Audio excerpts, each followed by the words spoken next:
Replied, ये reply से बना हुआ, REPLY, रिप्लाई मीन्स जवाब देना। जो पास के खेतों में काम कर रहे थे दौड़े हुए आए मदद। Hello friends, welcome to English Junction. English Junction में आपका स्वागत है। हमेशा की तरह आज एक नई स्टोरी के साथ आपके सामने हाजिर हैं। आज जो स्टोरी देखने वाले हैं उसका टाइटल है the shepherd and the wolf. इस स्टोरी को इंग्लिश टू हिंदी में ट्रांसलेट करेंगे, जो इम्पोर्टेंट वर्ड्स हैं उनको देखेंगे, साथ में और बहुत सारी चीज़ें आपको नई सीखने को मिलेंगी। तो बिना देरी किए हुए आइए क्लास स्टार्ट करते हैं। Let's begin.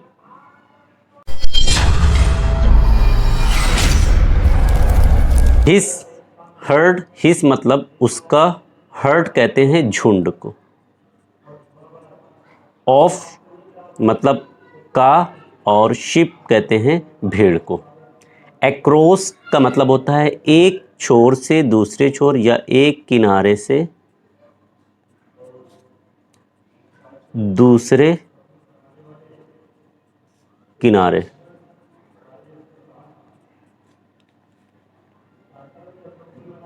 फील्ड कहते हैं खेत को। नियर मतलब पास। द फॉरेस्ट, फॉरेस्ट कहते हैं जंगल को। अब आइए इसकी मीनिंग को देखते हैं। अ शेफर्ड बॉय, एक गड़ेरिया। कैसा गड़ेरिया? जो एक लड़का था, एक गड़ेरिया जो बॉय था, एक लड़का था। इन अ विलेज का मतलब हुआ गांव में। यूज टू टेक, ले जाया करता था। हिस हर्ड, अपने, हर्ड ऑफ शिप, इसको एक साथ पढ़ा जाएगा। हर्ड ऑफ शिप का मतलब हुआ भेड़ का, भेड़ के झुंड। भेड़, अपने भेड़ के झुंड को ले जाया करता था। एक्रॉस द फील्ड, मैदान के दूसरे छोर, यानी एक छोर से दूसरे छोर। नियर द फॉरेस्ट, और ये फील्ड कहाँ थी? जंगल के पास। आगे बढ़ते हैं। ही फेल्ट, ही का मतलब होता है वह या उसने। फेल्ट महसूस किया, महसूस किया। अब ये फील जो वर्ड है ये फील से बना हुआ है, मैं यहाँ पर लिख दे रहा हूँ। फील का मतलब होता है महसूस करना, एहसास करना। तो फील्ड सेकेंड फॉर्म है, तो ये हो जाएगा महसूस किया। दिस जॉब, दिस का मतलब इस, जॉब कहते हैं काम को। इस काम को, इस कार्य को महसूस किया। क्या महसूस किया? वॉज, वॉज का मतलब होता है था। वेरी, वेरी मीन्स बहुत। डल, डल कहते हैं उबाऊ को, उबाऊ, जो आपको उबा दे। एंड वांटेड, वांटेड ये वर्ड बना हुआ है वांट से, WANT। वांट का मतलब चाहना। वांटेड चाहता था। To have fun, to have fun का मतलब होता है, एक साथ इसकी मीनिंग निकलेगी, आनंद लेना। हैव फन का मतलब आनंद। सम का मतलब होगा कुछ। अब इसकी मीनिंग को साथ में मिलाकर पढ़ते हैं। ही फेल्ट, ही आया हुआ है शेफर्ड बॉय के लिए। जो वर्ड किसी नाम की जगह पर इस्तेमाल किया जाता है उसे हम प्रोनाउन कहते हैं, इसलिए ही यहाँ पर क्या है? हमारा प्रोनाउन है। यानी उस शेफर्ड बॉय ने महसूस किया। क्या महसूस किया? कि दिस जॉब, ये जॉब, ये जो काम है, यानी ये जो भेड़ को चराने वाला काम है, वॉज वेरी डल, ये तो बहुत ही ज़्यादा उबाऊ है, मैं तो इसमें थक जाता हूँ, उब जाता हूँ। एंड वांटेड, और इसलिए वांटेड चाहता था। नीचे मीनिंग ली, वांट का मतलब चाहना, वांटेड सेकेंड फॉर्म है, तो क्या मीनिंग हो जाएगी? चाहता था। क्या चाहता था? टू हैव फन, आनंद लेना। सम कुछ, कुछ आनंद लेना चाहता था। यानी उसने एहसास किया कि ये काम तो बहुत ही ज़्यादा उबाऊ है, इसलिए मुझे कुछ आनंद लेना चाहिए, कुछ ऐसा करना चाहिए जिससे मुझे आनंद मिले। अब देखते हैं नेक्स्ट सेंटेंस। वन डे, एक दिन। वाइल कहते हैं दौरान को। ग्रेजिंग चराते हुए, भेड़ बकरी को चराया जाता है तो उसके लिए वर्ड यूज किया जाता है ग्रेजिंग, चराते हुए। द शिप ऊपर मीनिंग देख चुके हैं। भेड़, ही शाउटेड, शाउट से बना हुआ, शाउट कहते हैं चिल्लाने को। इसका सेकंड फॉर्म है तो मीनिंग क्या हो गया, चिल्लाया। अब यहाँ से मीनिंग देते हैं, वन डे, एक दिन, वाइल ग्रेजिंग द शिप, भेड़ को चराने के दौरान या भेड़ को चराते हुए, ही, अगेन ही वर्ड किसके लिए आया हुआ है, शेफर्ड के लिए, ऊपर देख चुके हैं, प्रोनाउन है। शाउटेड, शाउटेड यानी यहाँ पर शाउट का मतलब चिल्लाना, शाउटेड चिल्लाया, उसने चिल्लाया, क्या चिल्लाया, wolf, wolf, the wolf is carrying away a lamb. यहाँ पर देखिए इन्वर्टेड कॉमा लगा हुआ है, यहाँ से यहाँ तक। इन्वर्टेड कॉमा तब लगाते हैं जब हमें किसी के शब्द को हूबहू बताना होता है, यानी ये उसी शेफर्ड के शब्द हैं। क्या बोला, वुल्फ, वुल्फ चिल्लाया, वुल्फ, वुल्फ, द वुल्फ, वो वुल्फ, इस कैरिंग, वर्ड कैरी से बना हुआ है, कैरी कहते हैं ले जाने को, ले जाना, कैरिंग, ले जा रहा है। जब आईएनजी लग जाता है तो रहा है मीनिंग निकलती। अवे कहते हैं दूर को, अ लैम्प, लैम्प मीन्स भीड़, तो उसने चिल्लाया कि वुल्फ, वुल्फ, वो वुल्फ इस कैरिंग ले जा रहा है, अवे दूर, अ लैम्प, एक लैम्प को ले जा रहा है, यानी वो ये कहना चाहता था कि मेरी एक भेड़ है, उस भेड़ को वो वुल्फ ले जा रहा है। और चिल्लाया किस लिए, ताकि कोई आकर उसकी हेल्प करे, मदद करे। अब देखिए क्या होता है, फार्मर्स, देखिए यहाँ पर यस लगा हुआ है, यानी एक फार्मर की बात नहीं हो रही है, एक से ज़्यादा फार्मर की बात हो रही है, यानी किसानों ने, फार्मर कहते हैं किसान, तो यस लगा हुआ क्या हो जाएगा, किसानों ने, किसान यानी वो सारे किसान, वर्किंग, काम कर रहे थे। यहाँ पर कुछ वर्ड छिपे हुए हैं, यानी वो सारे फार्मर जो काम कर रहे थे, जो की मीनिंग यहाँ पर जो के लिए वर्ड छिपा हुआ है, इंग्लिश में अक्सर ऐसे वर्ड को छिपा दिया जाता है। इन the nearby field, field ऊपर हम देख चुके हैं, खेत को कहते हैं, मैदान को कहते हैं, नियर बाई का मतलब पास के, पास के, नियर बाई फील्ड, पास के मैदानों में, in the nearby field, पास के मैदानों में, केम, आए, केम, आए, ये वर्ड किससे बना हुआ है, कम से बना हुआ है, कम का मतलब होता है आना, और सेकंड फॉर्म है तो मीनिंग क्या हो जाएगी, आए। रनिंग, दौड़ते हुए, जैसे यहाँ पर था ग्रेजिंग, चराते हुए, तो यहाँ पर रनिंग की मीनिंग क्या है, रन से बना हो, रन का मतलब क्या होता है, दौड़ना होता है, तो रनिंग का मतलब क्या हो जाएगा, दौड़ते हुए। केम रनिंग, दौड़ते हुए आए। फॉर हेल्प, हेल्प कहते हैं मदद को, फॉर के लिए, फॉर हेल्प मदद के लिए। तो यहाँ पर मीनिंग पहले देख लेते हैं, वो सारे किसान जो काम कर रहे थे, in the nearby fields, in the nearby field, पास के खेतों में जो काम कर रहे थे, केम रनिंग, दौड़ते हुए आए, फॉर हेल्प मदद के लिए, यानी वो सारे फार्मर जो पास की फील्ड में काम कर रहे थे वो दौड़ते हुए आए मदद के लिए। बट, बट का मतलब लेकिन, तो फिर क्या हुआ, डिड नॉट फाइंड, फाइंड का मतलब होता है पाना, डिड नॉट, नोट लग जाता है, नोट का मतलब होगा नहीं, डिड नॉट फाइंड, नोट कभी भी सेंटेंस में अकेला नहीं आता, ये हेल्पिंग वर्ब के साथ आता है। यहाँ पर डिड जो है ये हेल्पिंग वर्ब का काम कर रहा है, किस टाइम को बता रहा है, ये पास्ट टाइम को बता रहा है। हम पहले ही आपको बता चुके हैं, बहुत सारी इन्फॉर्मेशन आपको ट्रांसलेशन के अलावा सीखने को मिलेंगी। जैसे यहाँ पर आप देख रहे हैं, नोट अकेला नहीं आ रहा है, ये डिड के साथ आ रहा है, और डिड किस टाइम को बता रहा है, पास्ट टाइम, यानी गुजरे हुए कल की बात। डिड नॉट फाइंड, नहीं पाए, एनी, किसी, वुल्फ, भेड़िए को, यानी वो किसान जो पास के खेतों में काम कर रहे थे, दौड़े हुए आए मदद के लिए, लेकिन किसी भेड़ को नहीं पाए। अब देखिए आगे क्या है, द बॉय, द का मतलब उस, बॉय मीन्स लड़के, यानी वो गडेरिया लड़का, लाफ्ट, लाफ्ट का मतलब हंसा, ये वर्ड लाफ से बना हुआ है, LAUGH, लाफ का मतलब होता है हंसना, और इसमें क्या लग गया है, ED लग गया है, तो ये सेकंड फॉर्म में चेंज हो गया, it means Hansa. And, and means और, रिप्लाई से बना हुआ, REPLY, रिप्लाई मीन्स जवाब देना, जवाब देना, इसमें ईडी लग गया है तो ये सेकंड फॉर्म में चेंज, यानी जवाब दिया, यानी वो लड़का हंसा और जवाब दिया। क्या जवाब दिया? अगेन देखिए इन्वर्टेड कॉमा आपके सामने आ रहे हैं, यानी ये हूबहू उसी बॉय के वर्ड्स है। It was just fun. Was means था, फन मीन्स मजाक, जस्ट मीन्स सिर्फ। तो उस लड़के ने कहा ये तो सिर्फ मजाक था। There is no wolf. जब सेंटेंस की स्टार्टिंग में देयर आता है तो उसकी कोई मीनिंग नहीं होती, ऐसे देयर का मतलब होता है वहाँ। इज मीन्स है, नो मीन्स नो कोई भी नहीं, वुल्फ भेड़, हेयर मीन्स यहाँ। तो उस लड़के ने कहा ये तो सिर्फ मजाक था, यहाँ तो कोई भेड़ है ही नहीं। और ये बात कैसे कहा? लाफ, हंसते हुए कहा। तो जाहिर सी बात है किसानों को गुस्सा आने वाला है। अब देखते हैं आगे क्या होता है।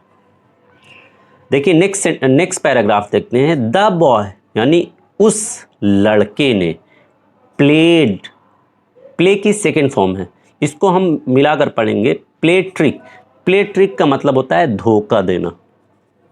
प्ले ट्रिक में सेपरेट लिख दे रहा हूँ। प्ले ट्रिक का मतलब होता है धोखा देना। प्लेट सेकंड फॉर्म है क्योंकि ईडी लगा हुआ है, यानी धोखा दिया। सिमिलर इसी तरह का, सिमिलर इसी तरह का, उस लड़के ने इसी तरह का धोखा दिया। रिपीटेडली, ये वर्ड बना हुआ है रिपीट से। रिपीट का मतलब क्या होता है? हम सब जानते हैं रिपीट मीन्स होता है दोहराना, किसी चीज़ को बार बार करना।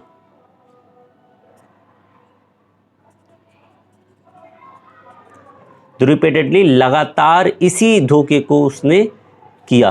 फॉर मेनी डेज, यानी फॉर बता रहे कितने टाइम के लिए। मेनी मीन्स कई, डेज मीन्स दिनों।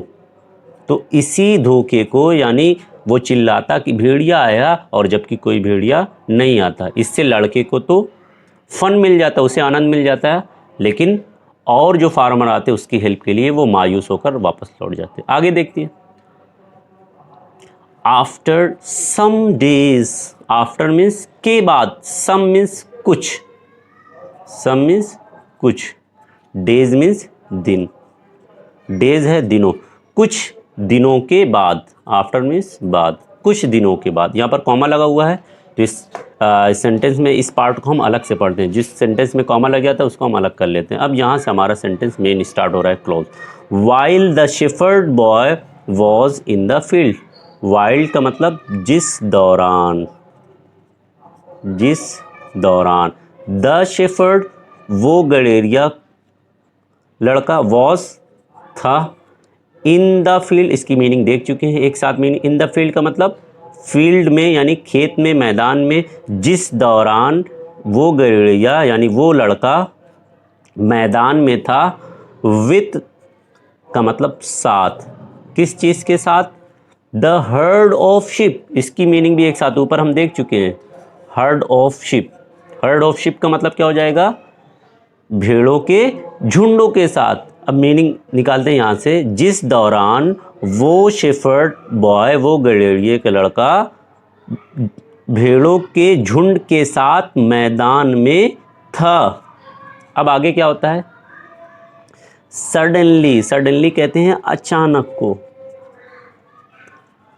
अचानक। अ वुल्फ एक भेड़ी, एक भेड़िया। केम ये वर्ड कम से बना हुआ, ऊपर हम देख चुके। कम का मतलब आना, केम मीन्स आया। आउट बाहर। फ्रॉम, फ्रॉम मीन्स से, कहाँ से आया? द नियर बाई फॉरेस्ट, उसी नियर बाई ऊपर मीनिंग देख चुके हैं। नियर बाई का मतलब पास के, फॉरेस्ट मीन्स जंगल, पास्ट के जंगल से आया। एंड और अटैक्ड, अटैक से बना हुआ, ATTACK। अटैक का मतलब आक्रमण करना, हमला करना, आक्रमण करना। देखिए इसमें ईडी लगा हुआ है तो ये सेकंड फॉर्म में चेंज हो जाएगा, यानी हमला किया। किसको हमला किया? वन, एक। ऑफ द लैम्प, इसकी मीनिंग भी एक साथ निकालेंगे। ऑफ द लैम्प का मतलब भेड़ों में से एक। ऑफ द लैम्प भेड़ों में से, वन एक, भेड़ों में से एक भेड़ पर हमला किया। अब यहाँ से मीनिंग निकालते हैं। अचानक एक भेड़ आया, आउट बाहर, from the nearby forest पास के जंगल से, और अटैक हमला किया उन भेड़ों में से एक भेड़ पर। आइए आगे बढ़ते हैं। द बॉय वो लड़का यानी वो गैरिया, वॉज था, फ्राइटेंड डरा हुआ, यानी वो लड़का डर गया, वो डरा हुआ था। एंड क्राइड, ये क्राई से बना हुआ है। क्राई का मतलब एक होता है रोना और एक क्राई का मतलब होता है चिल्लाना। देखते हैं कौन सी मीनिंग निकलती है। क्राइड लाउडली, जोर जोर से चिल्लाया। क्या चिल्लाया? लाउडली कहते हैं जोर से, इसी से बना हुआ है लाउडर। क्राइड चिल्लाया जोर से। क्या चिल्लाया? Wolf wolf, the wolf is carrying a lamb away. वही वर्ड है जो ऊपर हम पढ़े थे, यानी इस बार रियल में वुल्फ आया और उसको अटैक किया, उसके लैम को, और इस बार उसने डर कर चिल्लाया। क्या चिल्लाया? इससे पहले वो मजाक कर कर चिल्लाता था। वुल्फ वुल्फ, द वुल्फ वो भेड़िया, वो भेड़, इस कैरिंग ले जा रहा है, अ लैम्प एक लैम्प को अवे दूर। इसकी मीनिंग इसलिए नहीं लिखी जा रही क्योंकि ऊपर लिखी जा चुकी है। द फार्मर उन सारे किसानों ने, देखिए अगेन यस लगा हुआ है, यानी एक से ज़्यादा किसानों की बात हो रही है। थॉट, थॉट बना हुआ है थिंक से। थिंक कहते हैं सोचना। थिंक का मतलब सोचना, ये सेकंड फॉर्म है। थिंक का सेकंड फॉर्म थॉट, यानी सोचा। उन किसानों ने सोचा। क्या सोचा? द बॉय वो लड़का यानी वो गरेड़िया, वॉज का मतलब था। क्या था? Playing mischief. प्ले मिसचीफ, इसकी एक साथ मीनिंग होती है शरारत करना। शरारत करना, आईएनजी लगा हुआ है तो हो जाएगा शरारत कर रहा है। अगेन का मतलब दोबारा। एक और मीनिंग आई हुई थी रिपीटेडली का मतलब भी होता है बार बार। अगेन का मतलब दोबारा, यानी उन सारे किसानों ने सोचा कि ये लड़का लग रहा है दोबारा से वही शरारत कर रहा है। सो का मतलब इसलिए। नो वन कोई भी नहीं। पेड, ये वर्ड बना हुआ है पे से। देखिए पे अटेंशन, ये एक साथ यूज किया जाता है। पे अटेंशन का मतलब होता है ध्यान देना। सेकंड फॉर्म है पे का, सेकंड फॉर्म है पेड, ध्यान दिया। टू हिम, उस पर। इसलिए किसी भी किसानों ने उस पर ध्यान नहीं दिया। एंड और डिड नोट, अगेन देखिए नोट आ रहा है किसके साथ? हेल्पिंग वर्ब डिड के साथ आ रहा है। नहीं कम, ऊपर देख कम मीन्स आना, और नहीं आए टू हिज हेल्प। हेल्प यानी मदद, हिज मीन्स उसकी, और कम टू हिज हेल्प उसकी मदद पर नहीं आए। तो यहीं पर आकर हमारी स्टोरी कंप्लीट होती है। आइए देखते हैं इसके मोरल को। मोरल का मतलब सीख क्या मिलती है हमें, इससे नसीहत क्या मिलती है। देखिए क्या लिखा हुआ है। नो वन कोई भी नहीं, बिलीव, नो वन कोई भी नहीं, बिलीव यकीन करता है, यकीन करता है। अ लायर, लायर कहते हैं झूठे को। यहाँ तक कि they speak, they means way speak बोलते हैं, द ट्रूथ, ट्रूथ कहते हैं सच को, वंस एक बार भी। यानी अगर कोई झूठा है तो उस झूठे पर कोई भी भरोसा नहीं करता, कोई भी यकीन नहीं करता, अगर चाह कि वो एक बार भी सच बोले। यानी अगर वो सच भी बोलता है तब भी लोगों को क्या लगता है कि ये झूठ ही बोल रहा होगा। इसीलिए कभी भी हमें लायर नहीं बनना चाहिए। लायर का मतलब झूठा नहीं बनना चाहिए, लायर का मतलब झूठा। हमेशा हमें सच बोलना चाहिए। Thanks for watching the video. अगर इस वीडियो में कोई भी चीज़ आपको समझ में ना आई हो तो प्लीज़ कमेंट कीजिए। Thanks for watching the video.